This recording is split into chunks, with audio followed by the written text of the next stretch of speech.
नमस्ते प्यारे बच्चों, कैसे हैं आप। मैं आशा करती हूँ कि आप अच्छे होंगे। बच्चों, आज हम इस वीडियो में उपसर्ग और प्रत्यय पढ़ने जा रहे हैं, जो कि आपकी कक्षा 6 की सैनिक स्कूल की प्रवेश परीक्षा के लिए अत्यधिक महत्वपूर्ण साबित होने वाले हैं। तो चलिए बच्चों, वीडियो प्रारंभ करते हैं। उपसर्ग, सबसे पहले देखते हैं बेटा कि उपसर्ग कहते किसे हैं। देखिए बेटा, उपसर्ग दो शब्दों से मिलकर बना है। किस किस से? उप प्लस सर्ग। ठीक है। उप का अर्थ होता है समीप, सर्ग मतलब अंक से आप लगा सकते हैं। ठीक है। चलिए अब देखते हैं उपसर्ग होता क्या है। वह शब्दांश, शब्दांश देखिए, ये शब्द था सर्ग, इसमें हमने एक शब्द का अंश जोड़ दिया यानी कि उप, तो ये क्या हो गया? उपसर्ग। देखिए, वह शब्दांश जो किसी शब्द के पहले लगकर उसके मूल शब्द यानी कि अर्थ में परिवर्तन कर विशेष अर्थ प्रकट करता है, वह उपसर्ग कहलाता है। यानी कि यदि कोई शब्द है, हमने उसमें उपसर्ग लगा दिया, तो बेटा उपसर्ग के लगने से उसके अर्थ में क्या हो जाएगी? विशेषता हो जाएगी और परिवर्तन आ जाएगा उसके अर्थ में, तो उसे हम क्या कहेंगे? उपसर्ग। जैसे बेटा देखिए, ये कार है, कार आपको भी पता है एक सिंपल शब्द है, संज्ञा है ना। और हमने क्या लिख दिया इसमें? इसमें हमने अधि उपसर्ग लगा दिया। ठीक है, तो ये क्या हो गया? ये हो गया अधिकार। अधिकार यानी कि किसी चीज पर हमारा दायित्व होना, वो चीज हमारे कब्जे में आ जाना, उस चीज पर हमारा अधिकार है। ठीक है। ऐसे ही देखिए, मान, मान मतलब किसी को रेस्पेक्ट देना, किसी को इज्जत देना। ठीक है। और हमने इसमें लगा दिया अप, और ये क्या हो गया? अब हो गया ये अपमान। तो अपमान का मतलब किसी की बेइज्जती करना, यानी कि ये मान अपने आप में शब्द था, जब हमने इसमें अप उपसर्ग लगा दिया तो ये क्या हो गया? अपमान, और इसके अर्थ में बिल्कुल परिवर्तन आ गया, विपरीत हो गया इसका अर्थ। मान मतलब सम्मान था, और अपमान मतलब किसी का अपमान करना, यानी कि किसी का सम्मान ना करना। ऐसे ही देखिए, कार एक सिंपल शब्द, संज्ञा शब्द था कार, अब इस शब्द में हमने अधि लगा दिया, तो ये क्या हो गया? अधिकार, मतलब किसी चीज पर हमारा अधिकार हो जाना। ठीक है।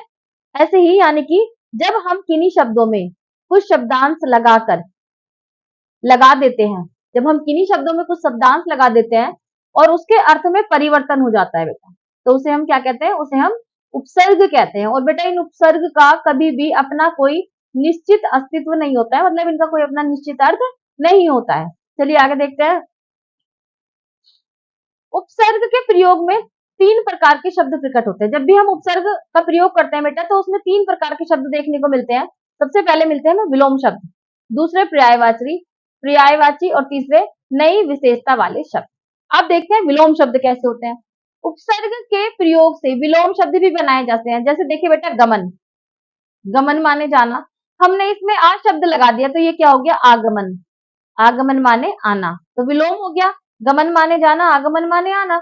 ऐसे ही देखिए, मान, मान अपने आप में शब्द था यानी कि सम्मान, और यदि हमने इसमें अप उपसर्ग लगा दिया, तो ये क्या हो गया? अपमान, यानी कि किसी का अपमान करना, किसी की इंसल्ट करना। ये देखिए, मान का उल्टा होता है बेटा अपमान, और इसमें अप उपसर्ग लग जाने से ही अपमान बना।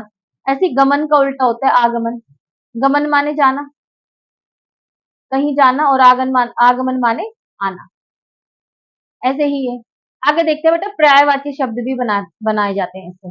जैसे भ्रमण है, भ्रमण माने घूमना, आप कहीं भी घूम रहे हैं, जा रहे हैं कहीं भ्रमण करने, खेतों का भ्रमण करने, जंगलों का भ्रमण करने, शहरों का भ्रमण करने, देशों का भ्रमण करने, यानी कि आप ऐसी जगह जगह घूमते फिरे। अब हमने इसमें क्या लगा दिया बेटा? हमने लगा दिया परिभ्रमण करना। तो परिभ्रमण भ्रमण करने का मतलब होता है किसी चीज के चक्कर लगाना, किसी चीज की परिक्रमा करना, उसे हम क्या कहते हैं? परिभ्रमण करना। ऐसे ही होता है बेटा निरोध। ये देखिए, रोध था, रोध माने गोल घेरा, हमने इसमें नी उपसर्ग लगा दिया, तो रुकावट। ये क्या हो गया? रोकना, किसी चीज को रोकना। देखिए, नई विशेषता वाले शब्द, तीसरे कौन से होते हैं बेटा? तीसरे होते हैं नई विशेषता वाले शब्द।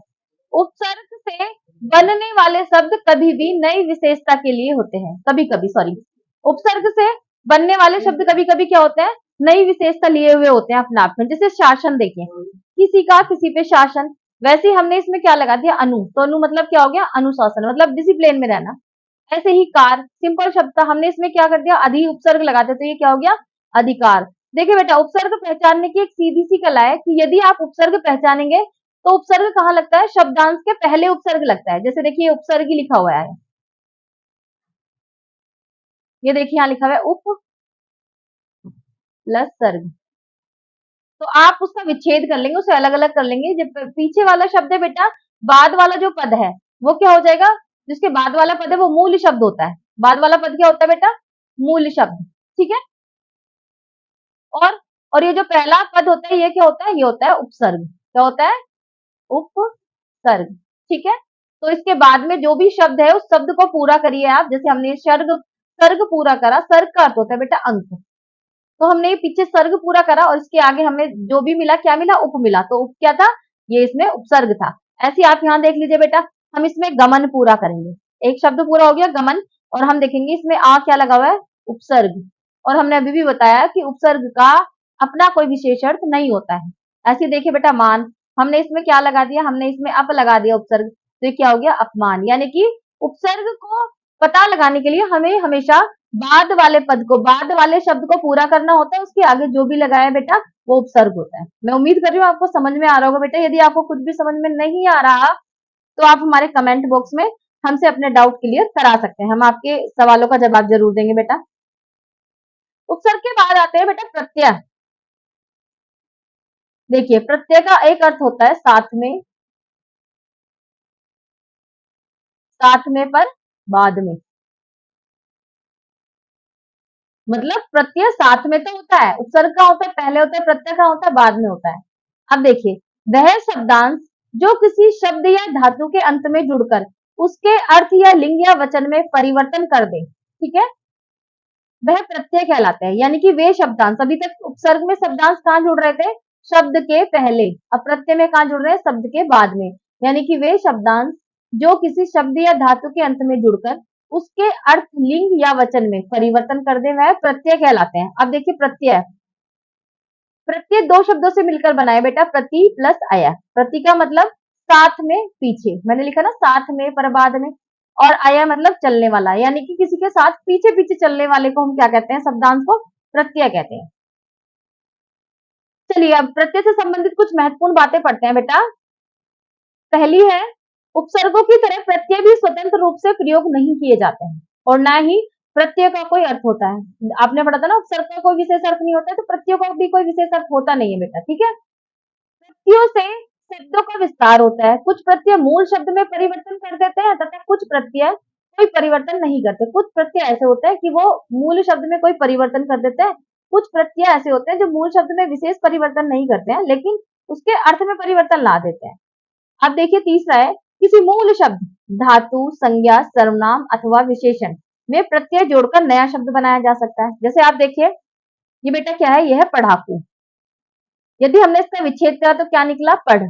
पढ़ धातु है और इसमें हमने क्या लगाया? आकू। आकू का कोई विशेष अर्थ नहीं है। अब यदि हमने इसमें पढ़ाकू लगाया, यानी कि हम इसे अलग अलग करेंगे तो क्या बनेगा? पहला शब्द पढ़ और दूसरा शब्द आकू। अब देखिए बेटा जब आपने उपसर्ग को बनाना चाहा था तो आपने क्या किया था? उपसर्ग में पीछे वाला शब्द पूर्ण किया था, उसके पहले जो लगा था वो उपसर्ग था। उप माने ऊपर। आप अपनी जानकारी के लिए एक फंडा रख सकते हैं कि उप माने ऊपर, जो शब्द के ऊपर लगा है वो उपसर्ग है। पा माने पीछे, जो शब्द के पीछे लगा है वो प्रत्यय है, ये आप जान सकते हैं। ठीक है। देखिए पढ़, प्रत्यय कहाँ लगेगा? प से प्रत्यय, पा से पीछे। पीछे यानी कि पढ़ शब्द अपने आप में पूरा हो गया और उसके पीछे क्या लगा है आपको? यानी कि प्रत्यय है। ऐसे देखिए नमक संज्ञा है, इसमें हमने क्या करा? ईन लगा दिया। अब ईन में क्या हुआ? ये नमकीन हो गया। ऐसे ही मोटा विशेषण है, इसमें हमने पा लगा दिया, इसे क्या बना दिया? भाववाचक संज्ञा बना दिया, मोटा पा। ये क्या हो गया? मोटा शब्द था, पा प्रत्यय हो गया इसमें, ऐसे इन प्रत्यय हो गया, आकू प्रत्यय होगा। जो शब्दों के बाद में लगे बेटा वो हमेशा प्रत्यय होते हैं। अब देखिए प्रत्यय के प्रकार। प्रत्यय मुख्यतः दो प्रकार के होते हैं, एक होता है बेटा कृत प्रत्यय, दूसरा होता है तद्धित प्रत्यय। अब आप सोचेंगे कि कृत प्रत्यय क्या होता है? वे प्रत्यय जो क्रिया, देखिए बेटा का से तो कृत है और का से ही क्रिया है, तो क्रिया या धातु के अंत में, और क्रिया के मूल रूप को हम क्या कहते हैं? धातु कहते हैं। तो क्रिया के अंत में प्रयुक्त होकर उसके अर्थ में परिवर्तन कर दे, कृत प्रत्यय कहलाता है। यानी कि वे प्रत्यय जो क्रिया के अंत में लगकर उसके मूल अर्थ में परिवर्तन कर देते हैं उन्हें हम क्या कहते हैं? कृत प्रत्यय। और कृत प्रत्यय से बनने वाले शब्द को हम कृदंत कहलाते हैं, कहते हैं। ठीक है बेटा। जैसे देखिए पढ़, पढ़ क्या है? धातु है अपने आप में। ठीक है। पढ़ क्या है? क्रिया है पढ़। पढ़ना क्रिया ही, तो हमने उसमें आकू लगा दे तो क्या हो गया, पढ़ाकू। ठीक है। ऐसे ही देखिए तैर, तैर क्या है, धातु है, क्रिया ही तो है, हमने इसमें आग लगा दे तो क्या हो गया, तैराक हो गया। ऐसी मर, हमने इसमें यल लगा दे तो मरियल हो गया। कह, कह धातु है और हमने इसमें क्या लगा दिया, हमने इसमें आवत लगा दिया तो ये कहावत है। ठीक है। तो यानी कि क्रिया देखिए, मर, मर जाना क्रिया है, अकर्मक क्रिया है, कह क्रिया है, पढ़ क्रिया है, तैर क्रिया है। ठीक है।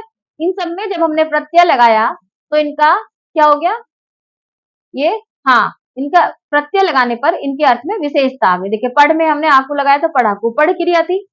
तैर में हमने आक लगाया, तैराक हो गया। मर में हमने यल लगाया, मरियल हो गया। और कह में हमने आवत लगाया, कहावत हो गया। और ये सबके सब क्या है बेटा, ये सबके सब क्रियाएं हैं। क्रियाएं मतलब हम जो भी काम करते हैं, क्रिया, क्रिया हम पढ़ा चुके हैं बेटा। अगर आपको क्रिया पढ़नी है तो हमारे चैनल पर जाके आप पढ़ सकते हैं। तो बेटा दूसरा प्रत्यय है हमारा तद्धित प्रत्यय। देखिए अब तद्धित प्रत्यय क्या होता है बेटा, वे प्रत्यय जो संज्ञा, सर्वनाम, विशेषण आदि के अंत में प्रयुक्त होते हैं तद्धित प्रत्यय कहलाते हैं। और तद्धित प्रत्यय से बनने वाले शब्द तद्धितांत कहलाते हैं। आपने देखा कि कृत प्रत्यय किसके साथ लग रहा था बेटा, क्रिया के साथ लग रहा था। हम जो भी कार्य करते हैं, जो भी काम कर रहे थे, काम के साथ कृत प्रत्यय लग रहा था। क से कृत और का से क्रिया। देखिए पहचानने के लिए बेटा, ठीक है, का से कृत और कैसे क्रिया। ठीक है। ऐसे ही इसे पहचानने के लिए आपको याद रखना पड़ेगा बेटा, तद्धित प्रत्यय वे होते हैं जो प्रत्यय संज्ञा, सर्वनाम, विशेषण आदि के अंत में लगते हैं। उन्हें हम क्या कहते हैं, उन्हें हम तद्धित प्रत्यय कहते हैं। और तद्धित प्रत्यय से बनने वाले शब्द को तद्धितांत कहते हैं। जैसे देखिए मानव, मानव क्या है बेटा, संज्ञा है और इसमें हमने ता लगा दिया तो ये मानवता हो गया। ये जातिवाचक संज्ञा था, हमने ता लगा दिया तो ये भाववाचक संज्ञा हो गया। वैसे ही देखिए बेटा सोना, सोना क्या है, द्रव्यवाचक संज्ञा है, हमने इसमें आर लगा दिया तो सुनार हो गया, जातिवाचक संज्ञा में परिवर्तित हो गया। वैसे ही मीठा, हमने आस लगा दिया, मिठास हो गया। अपना, सर्वनाम है बेटा और हमने इसमें त्व लगा दिया तो अपनत्व हो गया। तो बेटा जब भी हम प्रत्यय देखेंगे तो हम इसमें क्या देखेंगे कि जैसे हमने लिखा मानवता, और आपसे कोई कहे कि इसमें से प्रत्यय अलग करो और मूल शब्द अलग करो, तो बेटा हम पहले ऊपर जाएंगे और इसमें से एक शब्द अलग कर लेंगे, मानव। ये क्या बना, मानव शब्द तो हो रहा है पूरा मानव, ये देखिए मानव हो रहा है पूरा, इसमें क्या लग रहा है, ता।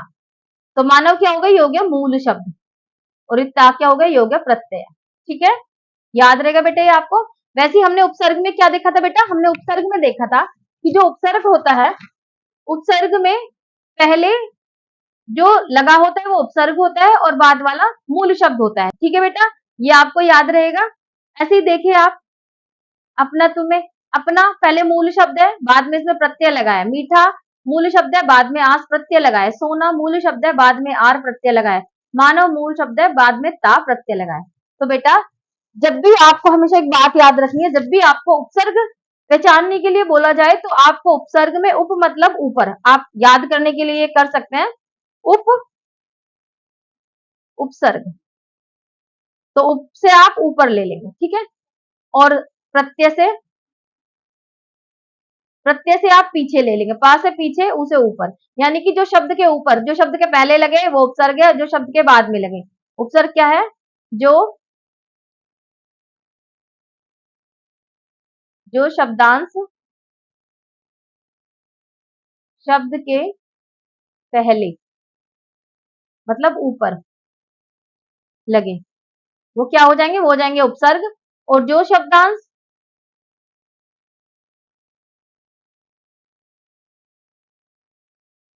शब्द के पीछे पीछे लगे, ठीक है, वो क्या हो जाएंगे, प्रत्यय। ठीक है बेटा, याद रहेगा। ये केवल पहचान के लिए बेटा, ये कोई टेक्निकली या किताब में लिखी बात नहीं है कि आप ये आपको किताब में लिखेगा मिलेगा, जो पहले लगे, जो ऊपर लगे वो उपसर्ग है, जो पीछे लगे वो प्रत्यय। ये सिर्फ आपको याद करने के लिए बताया कि आप उपसर्ग कैसे पहचानोगे। उपसर्ग पहचानना है तो जो ऊपर लगा हुआ है बाद वाले शब्द को सर्च करना है, जब शब्द पूरा हो जाए वो जो शब्द के ऊपर लगा है वो उपसर्ग है। यदि आपको प्रत्यय को पहचानना है तो जो शब्द के पीछे लगा है, ऊपर वाला शब्द पूरा हो जाए वो मूल शब्द और पीछे लगा वाला शब्द आपका प्रत्यय है। इन्हें पहचानने के लिए आपको यही ट्रिक अपनानी पड़ेगी। तो बेटा हमने आपको उपसर्ग और प्रत्यय पढ़ा दिए हैं। हमने व्याकरण से संबंधित और भी वीडियो अपने चैनल पे डाली हुई है। यदि आपको हमारी वीडियो पसंद आई है बेटा तो हमारी वीडियो को लाइक कीजिए और शेयर कीजिए और हमारे चैनल को सब्सक्राइब कीजिए ताकि प्रत्येक नई वीडियो आपको समय पर मिल सके। तो बेटा मिलते हैं अगली वीडियो में। नमस्कार।